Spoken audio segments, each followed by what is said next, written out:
What's up sa inyo mga kabayan? Magandang araw. Eto, may pag-uusapan na naman tayo mga kabayan.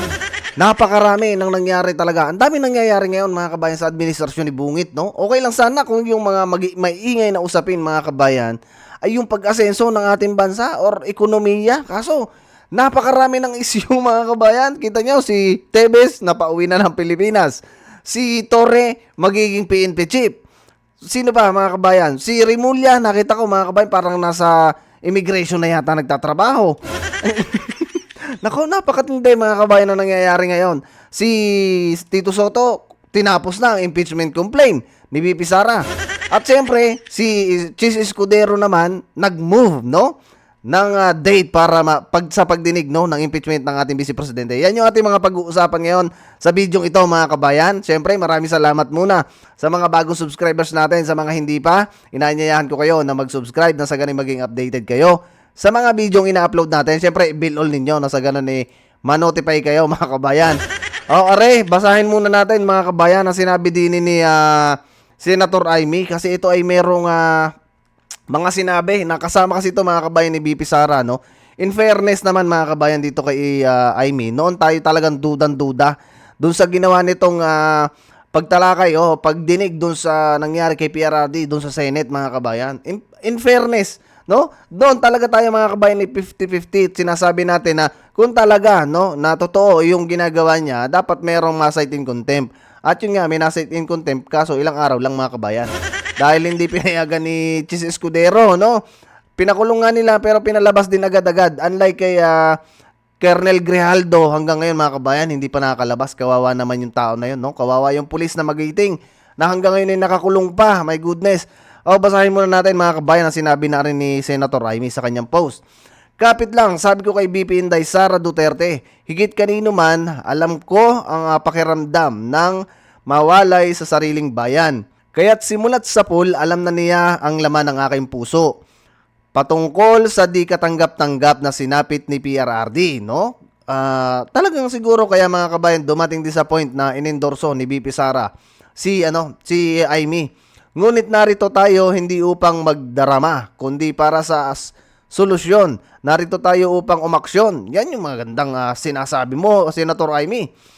Hindi ako naghintay ng 39 years para lang magkamali muli. May Marcos na natuto sa kasaysayan. Narito ako hindi para sa isang tao kundi para sa sambayan ng Pilipino. Thank you, Attorney Nicholas Kaufman. Together we will bring PRRD home. Good news to mga kabayan. Baka kaya siguro pumunta dyan si Amy mga kabayan magwi-witness, no? Magwi-witness mga kabayan para ilaglag si Bungit. Kasi dito parang lumalabas sa sinabi niya mga kabayan hindi ako naghintay ng 39 years para magkamali lang muli, no? So ibig sabihin, si Bungit mga kabayan, hindi siya sangayon sa ginawa ni Bungit. So ibig sabihin, si Bungit mga kabayan ay nagkamali, no? At hindi na natuto. Ang sabi niya dito, may Marcos nang natuto. So ibig sabihin mga kabayan, si Amy natuto na sa nangyari sa kanila 30 years ago, no? Nung napalaya sila or na-exile sila sa Pilipinas. Ang problema, aring kapatid niya si Bungit, hindi natuto mga kabayan. Sinungaling at sinungaling pa rin kahit kailan. Diba? Iba talaga mga kabayan pagka lingo no? Lingo ang utak mga kabayan. O ito mga kabayan, pakinggan naman natin, no? Ang sinabi ni Bersamin. Kasi itong si Torre mga kabayan, diba? Nagharing nagharing dila tayo ngayon. Nagkatotoo mga kabayan ang sinabi ko kahapon sa aking video, no? Kung napanood niyo yung ating last video mga kabayan, sabi ko doon, harinawang si Torre ang maging PNP chief na mapalit, no? At nasa ganaw si Bungit mga kabayan ay matanggal na. Lalong lalala kasi mga kabayan pagka, siyempre, yung mga barako-barako diyan, nagsisiga-sigahan ng mga naging kaalyado ni Bungit or nakaupo diyan. Tingnan natin mga kabayan kung ano mangyayari pagka si Torre ang naging PNP chief. Titino kaya mga kabayan at mababawasan ng ang mga kriminal ngayon? Magiging braso kaya or babrasuhin niya kaya mga kabayan yung sinasabing mga tulonggis dyan sa ating bansa? Diba? Kasi laging tuwing magkakaroon mga kabayan ng raid yan, kita nyo, isang batalyon. Ay hindi lang pala isang batalyon mga kabayan, isang probinsya ang daladala na yan ng mga pulis. O, pakinggan muna natin mga kabayan sinabi ni Bersamin. Secretary, good afternoon. Maaari bang humingi kami ng detalye bakit po si General Torre na 2-star general ang napili ng Pangulo bilang susunod na hepe ng PNP? Wala akong may bigay na detalye dyan, ano? You know, the appointment of elements of the officers of the PNP. Ito si Bersamin mga kabayan, no? Si S. Bersamin na hawa-hawa na rin kay Bungit mga kabayan, no? Imposible na wala siyang kinalaman diyan sa pag-a-appoint na yan or pagsilik ni Bungit ng PNP chief. Napaka-imposible mga kabayan. 'Di ba? There has to be kept confidential. Okay, we should respect that confidentiality, but it's the president's discretion, which I consider to be absolute because he is actually the. Di nyo well, pala you cannot nakikita. consider that commander-in-chief kasi civilian yan, no? Pero more or less, ganun. No one can question the use of that discretion, call it inscrutable. But right now, the considerations that weighed in the choice of General Torre should be respected. Kasi Ibig sabihin mga kabayan, no? Si Torre mga kabayan naging PNP chief nasilik ni Bungit kasi madaling utusan mga kabayan. Diba? Napakadaling utusan ni Torre. Kita ninyo nung yung ginawa nila sa KOJC, diba? Isang kumbaga accomplish 'yon.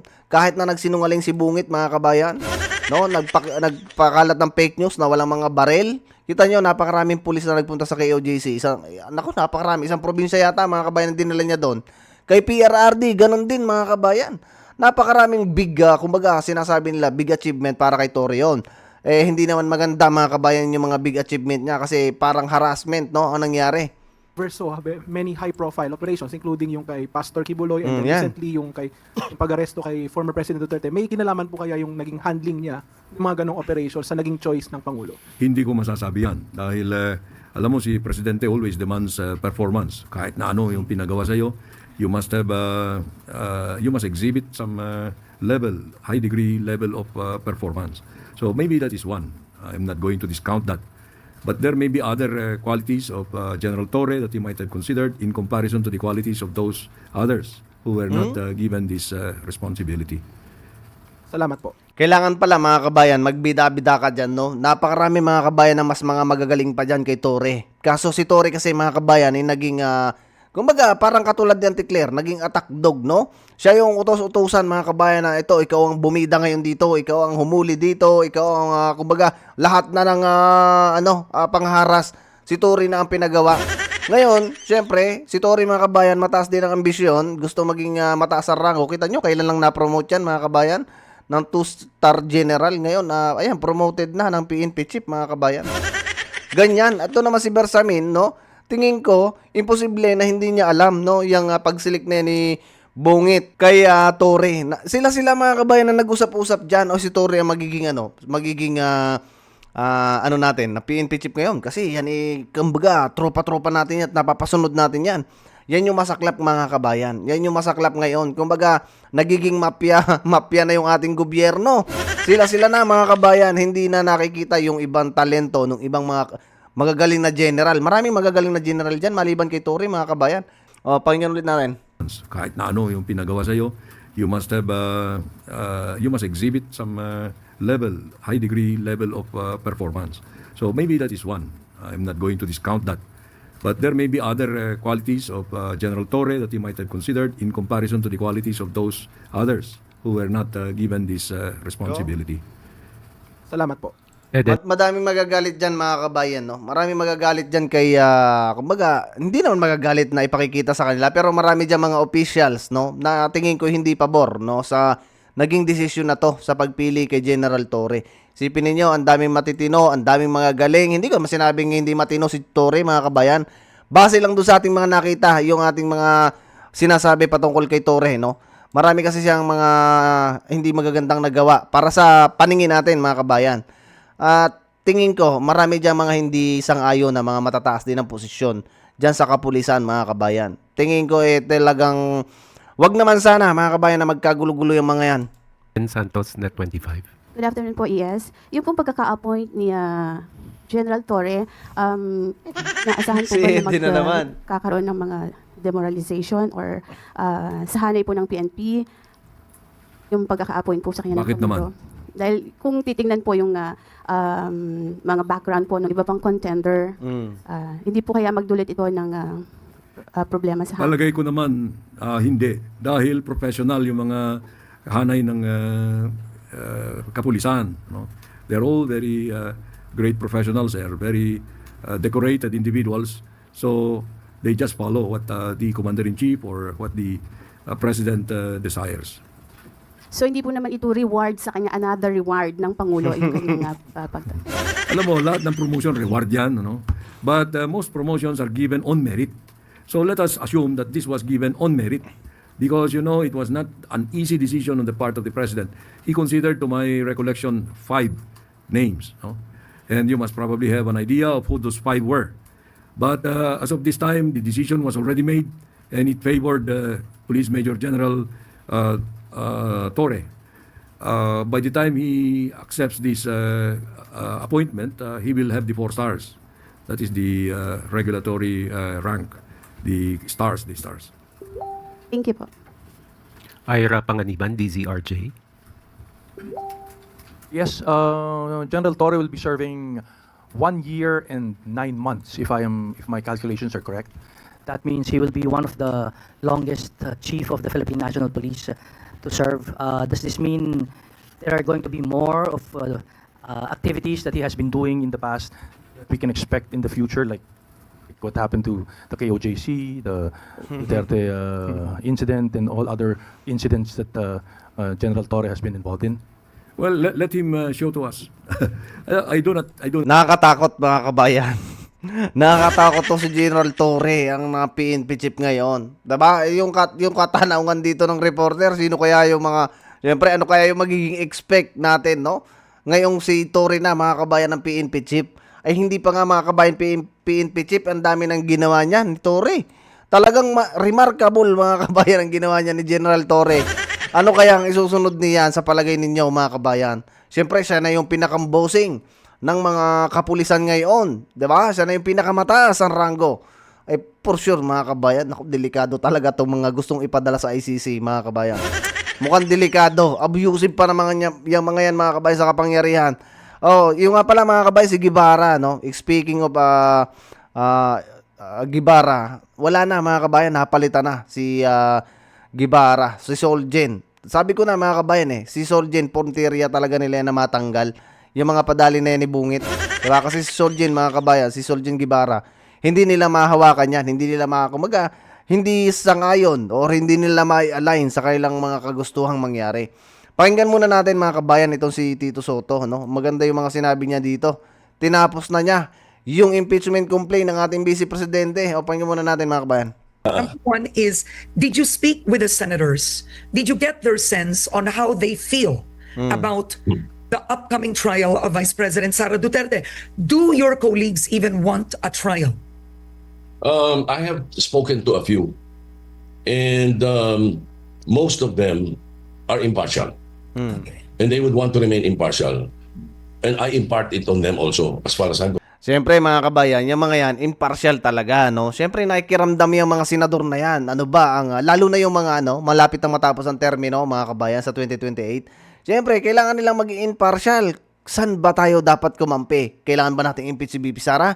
Ngayon nakita na natin nitong nakaraang eleksyon na talagang grabe ang suporta ng mga tao sa mga Duterte at nakikita nila yung mga nangyayari sa ating bansa at aware sila na talagang pinupolitika lamang itong mga Duterte. Sigurado mga kabayan, yan yung gagawin nila. Maging impartial. At bandang huli mga kabayan, babaling na yan, no? Babaling na yan doon sa alam nilang sila ay kumbagay safe, no? Si Bungit kasi mga kabayan, sinking ship na yan. Aminin man nila o hindi, sinking ship na. Ayaw pang bumaba ni Bungit nang matapos na yung mga problema ng ating bansa mga kabayan. I would always want to be impartial. Now, there are two conflicting rules that beset us and beset the Senate. And those are, first, the Senate rules, which emanate from the Constitution, and the impeachment rules, which I principally authored. Okay, Because let's I talk was about that in detail. sige. So you're going to talk about rule, this is section 123 of, what rule is this? Is this the 14th rule? Ano ba to? Section 123, right? Unfinished business at the end of the session shall be taken up at the next session in the same status. Is that one? Let's talk about the rules. No. There is a particular provision in the Senate rules that jibe with the Constitution, which is when the Senate adjourns sine die, everything dies. You will have to refile in the next Congress. Everything. You know, everything. Committee reports, kahit natapos na bills, kahit on third reading already. Once adjourned sine die, the Constitution says it all dies without day, sabi ng sine die. So therefore, whatever the Senate is taking up, pagdating ng June 13, 1-3, June 13, everything dies. Okay, the question is, in the impeachment rules, it says that an impeachment trial must be seen to the end. O, pag inumpisahan nila sa June 2 o June 3, tapos pa nila ng June 13, hindi nila matatapos ng June 13. So what will happen? It will cross over, supposed to be, to the 20th Congress. There are people who are saying that yes, it is a carryover. Yan. Yeah. Because in 1950, ruling by the Supreme Court says so. But 1950 yun, iba na yung Constitution ng 87. In the last Congress, there was a Supreme Court decision on the Balag versus Senate issue. Yes, yes. That says na pag natapos ang term, pag nag-adjourn sine die, tapos lahat. Oo. So, what does that mean? That means the impeachment dies after June 13. Okay. Do we carry it over in the following Congress? Yeah. So I want to ask you about that. Let's talk about that further for the public to understand. Election lawyer attorney Romy Macalintal also wrote, and I think he spoke about that, and he cited itong Rule 44 of the Senate. So I'm going to repeat it for the audience. So Rule 44 of the Senate states that all pending matters, what you've mentioned, and proceedings die with the adjournment or termination of Congress. So he says this means the incoming Senate, which convenes after June 30, cannot simply resume the impeachment trial. Now, does Rule 44 of the Senate, does that go above the constitutional duty for impeachment that you hold certain officials accountable? Kasi, di ba, it is sui generis, ang sabi nga nila. So, paano yun, Tito Sen? Gandang tanong nito. That is precisely the what I'm saying. Yeah, There yeah. are two conflicting rules. Yeah. But which one shall prevail? Yun ang pinag-uusapan dyan because part 3 of the impeachment rules shall continue. Naman yun namang section 1, 2, 3 of the rules of the Senate, and you read part of it. The Senate terminate upon expiration of the Congress. Yeah. Oo. So if you were Senate President in the 20th Congress, if hypothetical, what would you do? Would you ask your colleagues to take a vote? Because Macalintal says the Constitution explicitly prohibits the filing of more than one impeachment case against the same official within a one-year period, right? He Correct. considers it a revival if the 20th Congress tackles the impeachment. He says it's considered as new. What are your thoughts on that, Tito Sen? What should the senators of the 20th Congress do? Because for sure, Senator Amy Marcos will bring that up. The Sara Duterte supporters will bring that up. Matik yan mga kabayan, bago natin pasagutin si Tito Soto.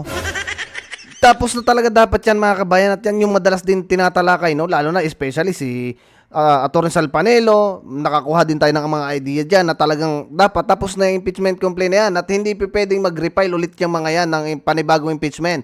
Kasi in a year mga kabayan, kailangan isa lang na impeachment. Ay yung nangyari nga mga kabayan dyan sa impeachment ni BP Sara, di ba't 5 impeachment yan? Ang daming mga nilagpasan, dapat pa lang doon sa una mga kabayan, hindi na natuloy yan yung impeachment na yan. So, ang dami na nilang binayolate dyan mga kabayan sa impeachment natin BP Sara. O tuloy natin. Well, the best is for the Senate to decide. Are you talking about the 19th or the 20th Congress? Because if you're 20th. talking about the 19th Congress, sa akin, well, hindsight. It's always the best. Hindsight.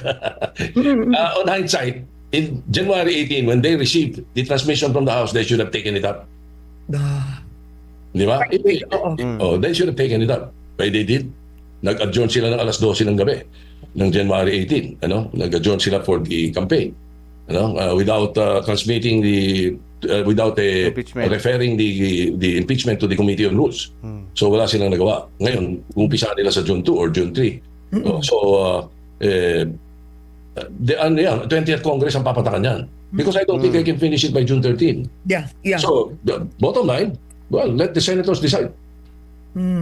So, Ito mga kabayan, kaya siguro nagsalita si Chis Escudero, Narinig niya mga kabayan itong sinabi na to ni Tito Soto. Sabi dito ni Chis Escudero, inilipat ng Senado ang petsa ng pagdinig sa article of impeachment laban kay Vice President Sara Duterte sa Hunyo 11, mga kabayan. So ito, matik na to mga kabayan na mga mga 28 senators na, 28 congressman na mga nakaupo ngayon. Ano kayang nangyari mga kabayan? Hindi, wala na rin. Wala na talagang mangyayari sa impeachment na yan mga kabayan. What you're saying is, if I'm hearing you, because Senate President Escudero, by the start of June 2, they will convene as an impeachment court, right? Hindi tapos. Most probably. Pag pumasok na kayo, 20th Congress, you believe Tito Sen, kasi una magbobotohan eh.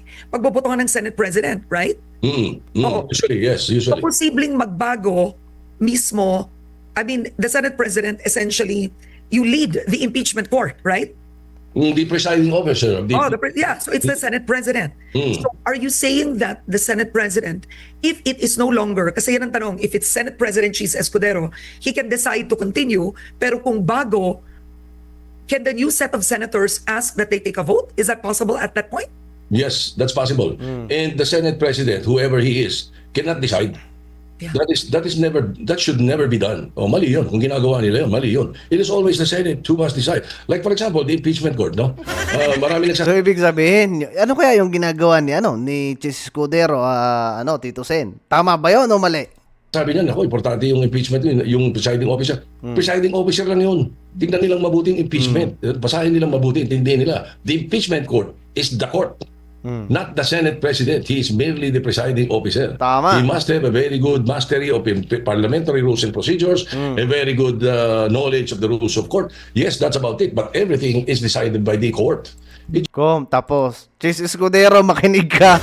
Mukhang ikay mapapalitan na naman. Mukhang mapapalitan to si Chis Escudero, mga kabayan, bilang Senate President. It should never be the Senate President alone who decides. That should never be done. So the members of the Senate in the 20th Congress must stand up and discuss this. No. Now, given that you are co-equal branches of government, if this is brought before the Supreme Court, Yan. questioning, right, the crossover. Because Pwede, justice of yun ang peace. tanong. Because in the United States, the impeachment court of Bill Clinton crossed two Congresses. So that's a defense of the House prosecutors, two justices as well. Nagpalit ang Kongreso in the US, tinuloy. But one can argue, iba naman yon, right? Iba ang batas doon, iba ang rules doon. Correct. Iba. Oh. Saka, if I'm not mistaken, crossover nga pero di naman nila tinuloy. Oo. Now, if the Supreme Court makes a decision, hypothetical to, and says you need to continue, does that take precedence over the Senate being a co-equal branch, or the Supreme Court has no say? Very good question. Ang ganda. That is Maganda talaga tong question na to, mga kabayan, ni Corina. Ni Karen Davila, mga kabayan. Napakaganda tong tanong niya. Kung halimbawa ay mauna, mga kabayan, na Supreme Court, no? Sa pagbibigay ng desisyon patungkol dyan sa impeachment na yan. Alin ang masusunod, mga kabayan? Yung Supreme Court o yung Senado? Napakaganda ng tanong, no? Tuloy natin, mga kabayan. Pakinggan natin na mabuti. Ang ganda na tong usapan na to. very good question. I have not thought of that. Susundin ba namin ng Supreme Court o hindi? Yan ang tanong doon. You are co-equal. No, wait. The Senate may pwedeng unahan ng Senate ang Supreme Court. Yan. Pwedeng unahan, mga kabayan, ng Supreme Court. Pwedeng unahan ng Senate ng Supreme Court. Ngayon, siguro, kaya ito, mga kabayan, nag-adjust ngayon, mga kabayan, ng date, no? Ito si Chis Escudero. Para sa ganun, mga kabayan, mauna ang Supreme Court, no? Matalino si Chis Escudero. Tuloy. Pwedeng unahan ng Senate. On day 1, July 28, nag-convene ang Senate. Somebody stands up and discusses it. Talks about it. Sabi, do you think by July 28 may decision na sa Supreme Court dyan? Wala pa. Malamang, humingi pa ng humingi ng comment from us or from the Senate, from the House. Di ba? Ganyan pa yan kung pangunahan ng Senado. July 28, i-discuss na agad ng Senado. Sabihin ng Senado, hindi kami continuing. Ayun. Tapos. Diba? Mga kabayan. Depends on the members of the Senate. It's not it is never the Senate President alone. Okay. Now, my last question is this: you were there for the impeachment trial of Estrada and Corona. Yes. It's a political exercise in the end, right? It's a political exercise. Which we learned in the second impeachment. Yes. In the first impeachment, we were we were tied down to the rules of court. Oo. Ganun eh. Ayun mga kabayan, no. Ang sagot lang naman dito ni Tito Soto syempre yung mga sila safe na sila mga kabayan kasi isang termino naman ang bubunin nila at mga bagong senador yan. Syempre ang mag-aalanganin diyan mga kabayan, yung mga patapos na ang termino ngayon darating na 2028. Kaya for sure mga kabayan, wala na talagang impeachment na yan natin BP Sara. Ngayon, kung itutuloy nila yan mga kabayan, napakaraming paglabag na ginawa nila. Diba? Pero for sure, talagang i-deny yan ng mga nandyan sa Senate. Kasi nga, majority dyan mga kabayan, alam naman natin na political votes yung mangyayari diyan mga kabayan. At marami na nagsasabi na talagang hindi ma-impeach ang ating BP Sara mga kabayan. Ang inintay na lang natin, no, ay si Bungit mga kabayan, ang ma-impeach. Kaya sana mapaupo na, no, yung Duterte Youth Party List. Grabe, ginipit ni Garcia ang Duterte Youth Party List mga kabayan. So medyo napahaba na naman mga kabayan ang ating video, no? But anyway, napakaganda na sinabi dito ni Tito Soto mga kabayan. Dahil dyan pa lang malinaw na talagang wala na mga kabayan yung impeachment. Kumbaga, mababasura na. Ay, di ba't kalyado to ni Bungit? Anong nangyari kay Tito Soto? Anong nangyari kay Tito Soto at bagla na lang nangangagat to ng paano sa kanya mga kabayan. Sabagay, ito naman kasi may both base na to mga kabayan, si Tito Soto, si Ping Lacson, kahit di siguro dinala ng alyansa yan, mananalo yan mga kabayan. So anyway, hanggang dito na lang muna mga kabayan natin video, no? Ingat kayo palagi at sana i-like nyo yung video natin, i-share nyo na rin. Nang sa ganun ay mas marami makapanood ng ating mga ina-upload na video at magbigay rin kayo ng inyong komento dito sa mga sinabi na to ni Tito Soto at ng iba pang napag-usapan natin mga kabayan. See you sa susunod na video. Adios muna mga kabayan.